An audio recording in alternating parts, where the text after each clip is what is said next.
Peter Shannon was the Chief Justice of the Dakota Territory Supreme Court from 1873 to 1882.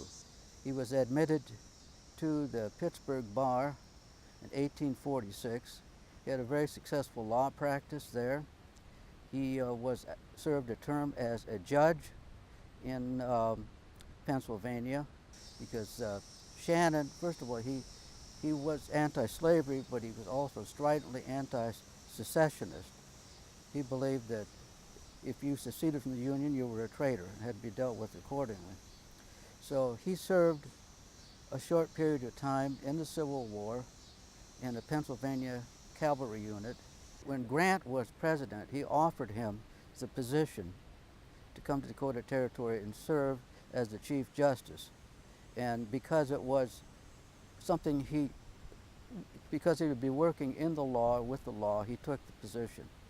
He had previously refused job offers from Lincoln, but because he wanted to be a judge, he took the position offered by U.S. Grant. Before Shannon got here, justice was off the wall. The judges were incompetent or corrupt. The lawyers were not knowledgeable in the law. It was difficult to get a conviction. In fact, the U.S. Attorney for Dakota Territory was forced to write a letter of apology to the U.S. Attorney in Washington, D.C., saying, I can't get a jury to convict anybody of anything in this territory. And unless people's attitude changes, it's just not going to happen. Frontier justice is if you get somebody committing a crime, particularly if he was a horse thief. Now, horse thieves were a special kind of criminal on the frontier. Because if you stole a man's horse, you left him vulnerable to the elements. He could easily lose his life. So that was considered like a capital crime. And if you were caught stealing a horse, for example, if you were particularly away from any settlement out in ranch country, they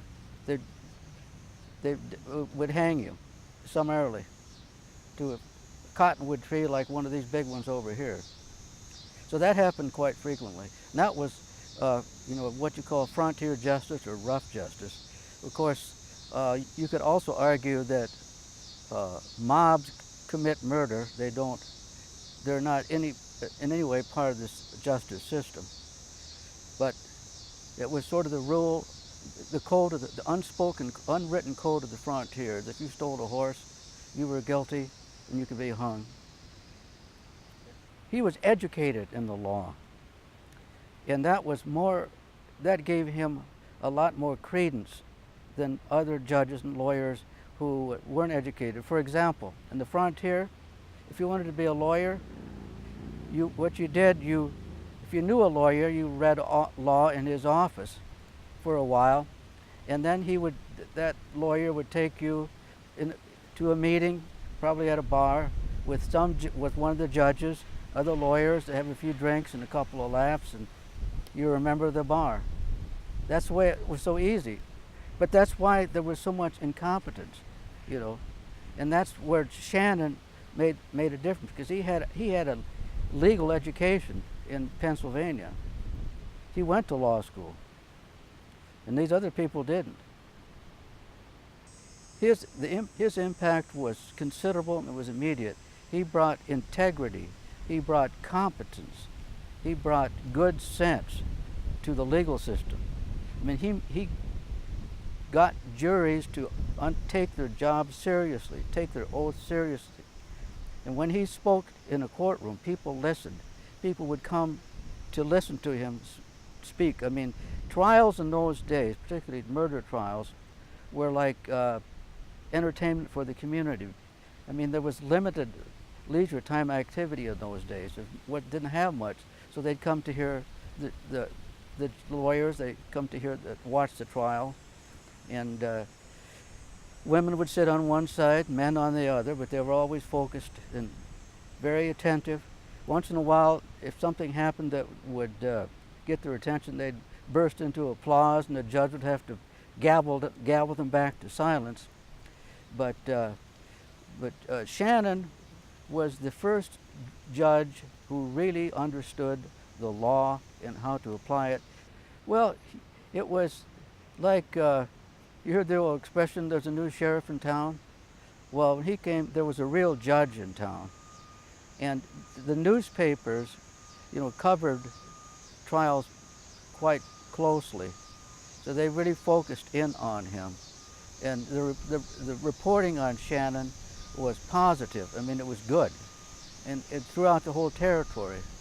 So it was in a matter of months, the people could see the difference. I mean, there were still shootings, there was still gambling, there was still fights and all that stuff that happened, but they were being, these people were being arrested more frequently and brought to justice.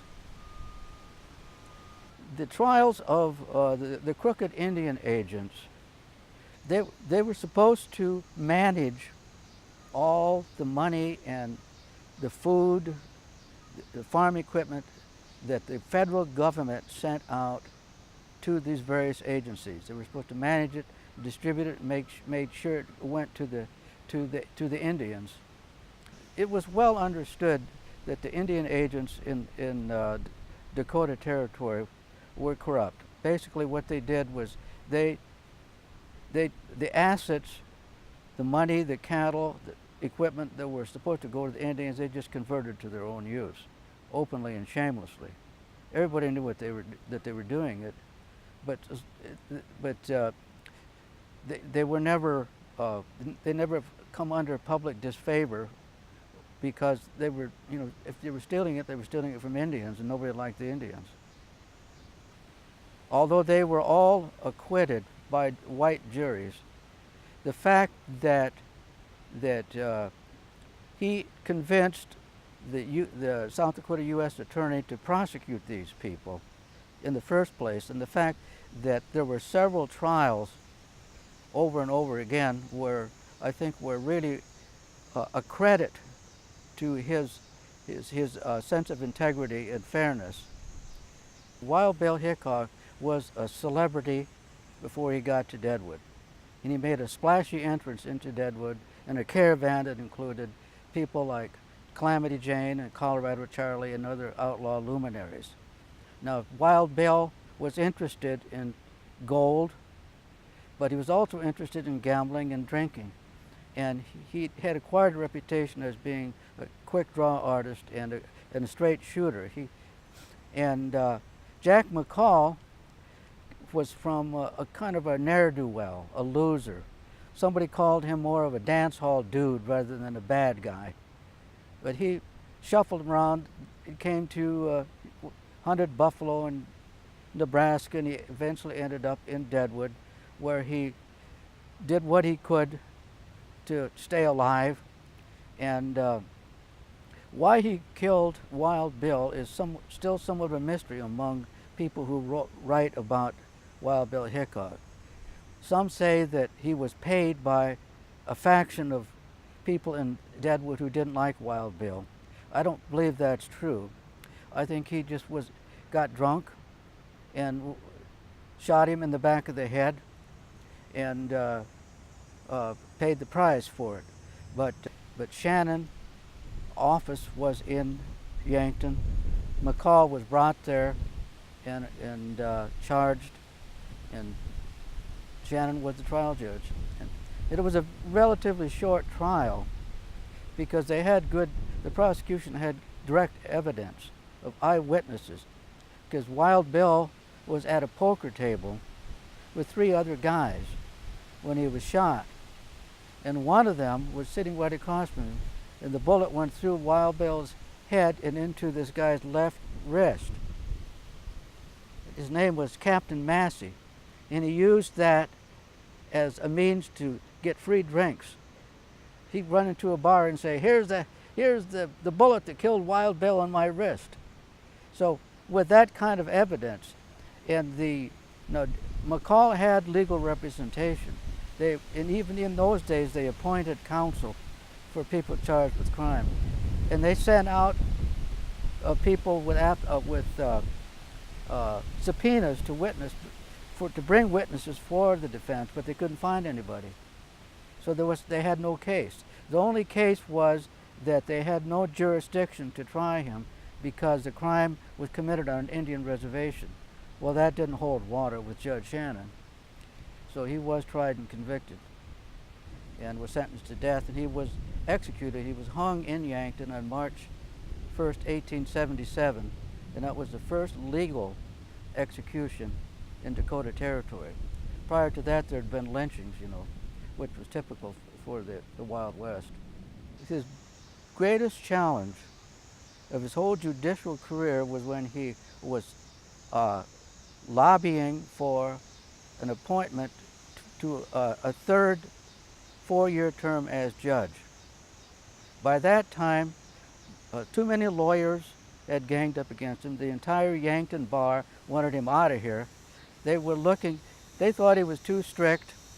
They thought he sided too often with the prosecution. And then